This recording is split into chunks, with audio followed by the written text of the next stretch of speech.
أعوذ بالله من الشيطان الرجيم.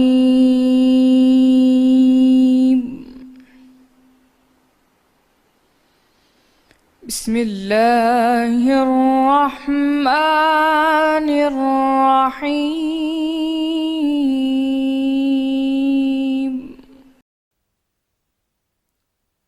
اور اگر اللہ لوگوں کی بھلائی میں جلدی کرتا یا لوگوں کے ساتھ برا معاملہ کرنے میں جلدی کرتا، جس طرح وہ طلب خیر میں جلدی کرتے ہیں، تو ان کی عمر کی میعاد پوری ہو چکی ہوتی۔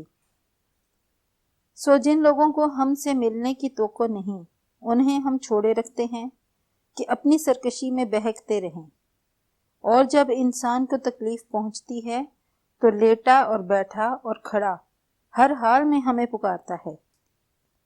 پھر جب ہم اس تکلیف کو اس سے دور کر دیتے ہیں تو بے لحاظ ہو جاتا ہے اور اس طرح گزر جاتا ہے کہ گویا کسی تکلیف پہنچنے پر ہمیں کبھی پکارا ہی نہ تھا۔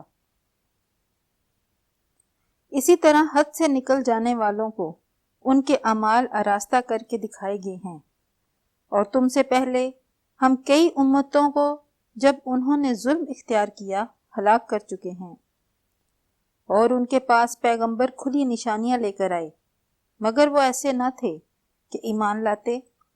ہم گنہگاروں کو اسی طرح بدلہ دیا کرتے ہیں۔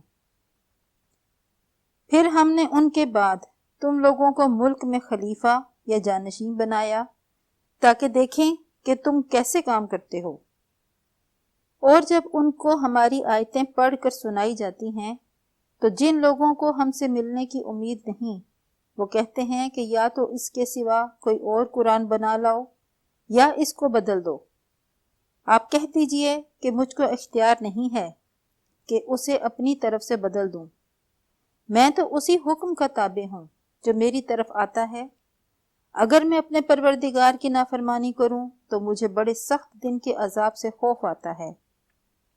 یہ بھی کہہ دیجئے کہ اگر اللہ چاہتا تو نہ تو میں ہی یہ کتاب تم کو پڑھ کر سناتا، اور نہ وہی یعنی اللہ تعالیٰ تمہیں اس سے واقف کرتا۔ میں اس سے پہلے تم میں ایک عمر رہا ہوں اور کبھی ایک کلمہ بھی اس طرح کا نہیں کہا، بھلا تم سمجھتے نہیں؟ تو اس سے بڑھ کر ظالم کون ہوگا جو اللہ پر جھوٹ باندھے یا اس کی آیتوں کو جھٹلائے؟ بے شک گنہگار فلاح نہیں پائیں گے۔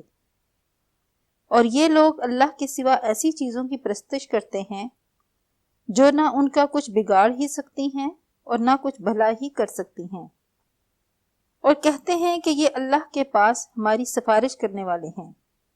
آپ کہہ دیجئے کیا تم اللہ کو ایسی چیز بتاتے ہو جس کا وجود اسے نہ آسمانوں میں معلوم ہوتا ہے اور نہ زمین میں؟ وہ پاک ہے اور اس کی شان ان کے شرک کرنے سے بہت بلند ہے۔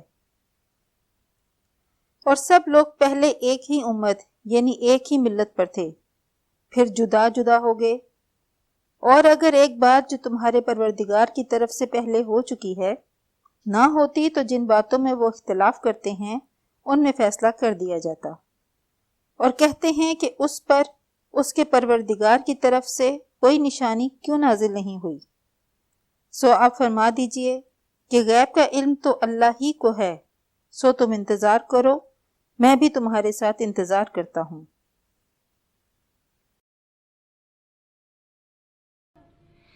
صدق اللہ